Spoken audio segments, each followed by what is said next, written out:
এখন অনেকে বলে যে চুপ করে যাবেন, হামলা চালাবো, মামলা দিব। তো আমার এতদিন দুইটা কথা ছিল, হয়তো কবর অথবা জেল। গতকালকে আমিরে জামাত আরেকটা কথা স্মরণ করিয়ে দিলেন, জায়নাগরও হইতে পারে। তো হয়তো বড় জেল অথবা ছোট জেল অথবা কবর, ওরা আমাদেরকে ভয় দেখায়। ভয় দেখায় কি বাংলাদেশের কাউকে নিবৃত্ত করতে পারবে? আপনারা সবাই জীবিত আছেন না? লড়াই হবে, স্বাধীনতা আসবে, সংস্কার হবে, বিচার হবে, মাঠ ছাড়া যাবে না। জুলাই সনদ বাংলাদেশে হবে, গণভোটের রায় বাস্তবায়ন হবে, বিচার হবে, তারপরে আমরা বাসায় যাব। এর আগে এক সেকেন্ডের জন্য আমরা বাসায় যাব না ইনশাআল্লাহ। রাজপথে সেই লড়াইয়ের প্রস্তুতি নিন। আর এখানেই লেখা আছে, আলিফের চোখ ফিরিয়ে দে। ফেরত দিতে পারবে? কোথায় থেকে দিবে? নিজের তো চোখ নাই। চোখ থাকলে কি আলিফের সেই মায়া কান্নাটা দেখতো না? আলিফকে হসপিটালে দেখতে যাইতো না? আলিফের চিকিৎসার ব্যবস্থা করতো না? করেছে? যার চোখ থাকে সে অন্যকে চোখ দিতে পারে। আমরা সরকারকে বলবো, আলিফের চোখ ফেরত দিন। আমরা বাংলাদেশে আর কোনো সন্ত্রাসী কার্যক্রম চাই না। বাংলাদেশে আপনারা যা করছেন পুরো বাংলাদেশে, এটা আইন শৃঙ্খলা আপনাদের হাতে তুলে দিয়েছেন। আমরা স্বরাষ্ট্রমন্ত্রীকে বলবো, আপনি যদি আইনের রক্ষক নাকি বক্ষক, এটা আমরা আপনাকে প্রশ্ন তুলতে চাই। পুরো বাংলাদেশে স্বরাষ্ট্রমন্ত্রীকে বলবো, এস আলমের পিছনে ঘুরাঘুরি না করে যারা আহত ভাই হয়েছে তাদের বিভিন্ন জায়গায় নিরাপত্তা দেন। যারা খুন করেছে যে ব্যবসায়ী, আপনি তাকে নিরাপত্তা দেন। আর যে খুনি তাকে ছেড়ে দিয়েছেন, সে আইসা হলো আহতদের ধমক দেয়। এই হলো আপনার নতুন বাংলাদেশ, এই হলো নতুন সংবিধান।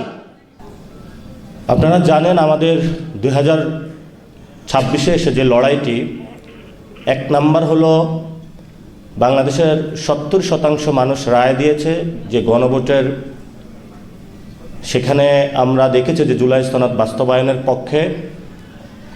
সেটা যিনি প্রধানমন্ত্রী হয়েছেন উনি 2টা ভোটে প্রধানমন্ত্রী হয়েছেন, একটা ভোটে নয়।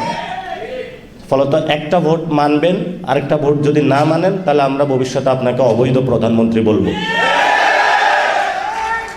এই জন্য বাংলাদেশে যে কোনো মূল্যে, যেহেতু জনগণ রায় দিয়েছে, এই জনগণ 2026-এ যে রায় দিয়েছে, 1971 সালের আগেও এরকম একটা রায় দিয়েছিল যে আমরা বৈষম্যের বিরুদ্ধে দাঁড়াচ্ছি। আমাদের ভাত রুটি রুজি কেড়ে নেওয়ার অনেকে চেষ্টা করছে। সে রায়কে, জনগণের যে রায়টা আছে সেটাকে শ্রদ্ধা জানানো হয়নি। ফলত বাংলাদেশ স্বাধীনতা লাভ করেছে। এরপরও জনগণ অনেক রায় দিয়েছে, সেটা বাস্তবায়ন করা হয় নাই।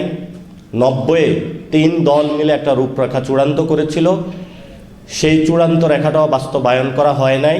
ফলত শেখ হাসিনা 17 বছর বাংলাদেশে ফেসিবাদী ব্যবস্থা চালিয়ে দিতে পেরেছিল। এবং সেখানের 90-এর যে আন্দোলনটা হয়েছিল, যদি 3 দলীয় রূপরেখাটা বাস্তবায়ন করা হতো তাহলে শেখ হাসিনা 17 বছর থাকতে পারতো না, এবং আমাদের 1400 ভাইও শহীদ হইতো না, অসংখ্য মানুষের হাত পা চলে যেত না। এবং অবশ্যই বাংলাদেশে যেহেতু জনগণ 70% জুলাই সনদের পক্ষে রায় জানিয়েছে, আমরা তারেক রহমানকে বলবো, জনগণের রায়ের প্রতি শ্রদ্ধা পোষণ করুন এবং জনগণের ভিত্তির উপরে দাঁড়িয়ে রাজনীতি করুন। যে জায়গায় আপনি বসেছেন এটা আপনার চেয়ার না, এটা বাংলাদেশের শহীদ এবং শহীদ ফ্যামিলি এবং আহতদের চেয়ার। সেই চেয়ার দ্বারা যদি তাদের গণভোটের রায় বাস্তবায়ন না হয়, তাহলে যারা শহীদ ফ্যামিলি এবং আহতরা, সেই চেয়ার আপনার থেকে কেড়ে নেবে ভবিষ্যতে বাংলাদেশে। 2 নাম্বার, বাংলাদেশে সংস্কার বাস্তবায়ন হতে হবে। কেন হতে হবে? এই যে পুলিশের সামনে আলিফের চোখটা তুলে নেওয়া হলো, যদি পুলিশ আজকে সংস্কার হতো, কোনো দলীয় লেজুর ভিত্তি না করতো, তাহলে আজকে আলিফের চোখটা চলে যেত না। যদি জুলাই সনদ বাস্তবায়ন হতো তাহলে এই ধরনের নগ্ন সন্ত্রাসী কার্যক্রম আমরা পথে দেখতাম না। সরকার একটা সংশোধন কমিটি গঠন করেছে, জুলাই সনদ বাস্তবায়ন করবে না এই মর্মে, এবং আমরা সরাসরি বলতে পারি যে বিএনপি জুলাইয়ের বিপক্ষে গিয়েছে, যদি বিপক্ষে না যাইতো তাহলে সংশোধন কমিটি তারা গঠন করতো না। যেহেতু তারা সংশোধন কমিটি গঠন করেছে, পার্লামেন্টে আমরা আরও কথা বলবো। যদি এটা পার্লামেন্টে চূড়ান্ত না হয়, ইনশাল্লাহ বাংলাদেশে যত শহীদ ফ্যামিলি হয়ে রয়েছে এবং যতজন আহত রয়েছে তাদের আদালতে জুলাই সনদের রায় বাস্তবায়ন হবে ইনশাআল্লাহ। 3 নম্বর, আপনারা জানেন আমাদের সার্বভৌমত্ব। এই গণ অভ্যুত্থানের পরে আরেকজন আমাদের বীর পুরুষ ছিলেন যিনি শহীদ হয়েছেন, শহীদ উসমান হাদি। উনি বাংলাদেশের আজাদির পক্ষে কথা বলেছিলেন, সার্বভৌমত্বের পক্ষে কথা বলেছিলেন, যাকে দুনিয়া থেকে সরিয়ে দেওয়া হয়। এই মানুষটা বিচার করা হবে বলে প্রধানমন্ত্রী প্রতিশ্রুতি দিয়েছিলেন। 5 মাসে তার কোনো প্রতিশ্রুতির বাস্তবায়ন দেখি নাই এবং ভবিষ্যতে দেখব বলেও আমরা আশা করি না তার থেকে।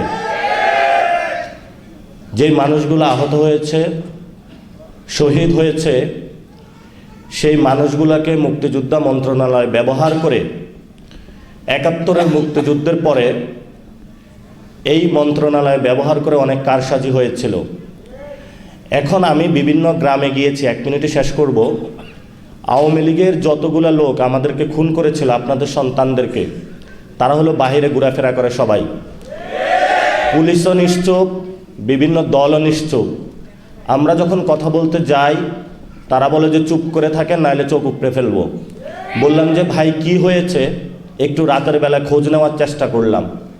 প্রত্যেকগুলা সন্ত্রাসীর সাথে কারোর সাথে 10 লাখ টাকা, 12 লাখ টাকা, 15 লাখ টাকার বিনিময়ে ওসি এবং ওই জায়গায় যারা দলীয় নেতৃবৃন্দ আছে তারা ভাগ বটোয়ারা করে তাদেরকে জেল থেকে ছেড়ে দিয়েছে।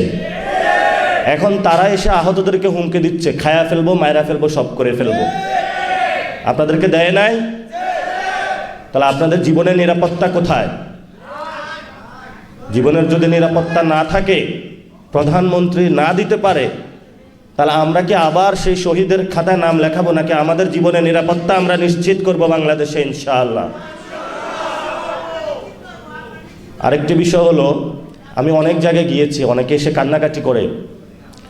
ওসি, উপজেলা প্রশাসন থেকে শুরু করে বিভিন্ন জায়গায় আহত যদি কেউ পরিচয় দেয়, শহীদ ফ্যামিলি যদি কেউ পরিচয় দেয়, মনে হচ্ছে যে পৃথিবীতে সেই সবচেয়ে অচ্যুত।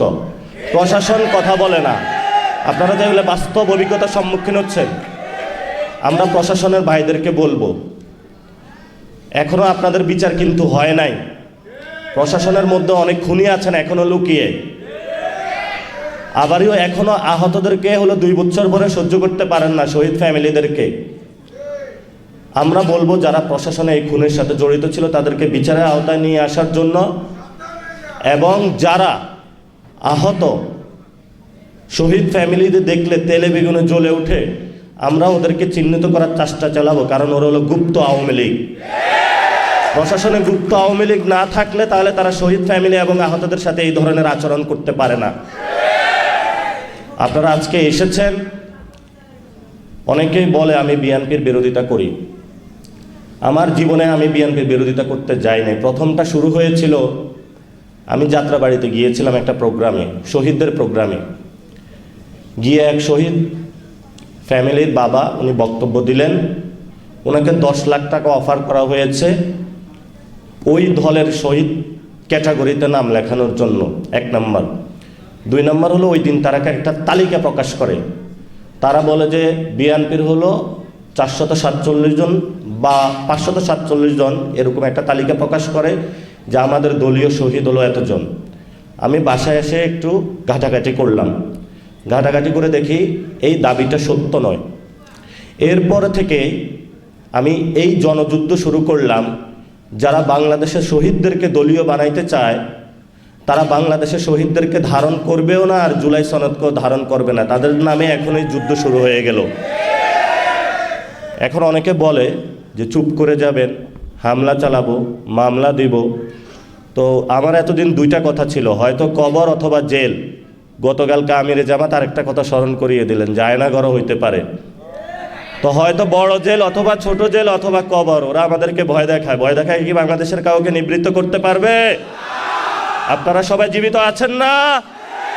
লড়াই হবে, স্বাধীনতা আসবে, সংস্কার হবে, বিচার হবে ইনশাআল্লাহ। আপনাদের নেতৃত্বেই হবে। যেভাবে আপনারা নেতৃত্ব দিয়েছিলেন 24-এ, আমরা আপনাদের নেতৃত্বে কাজ করতে প্রস্তুত আছি। মাঠ ছাড়া যাবে না।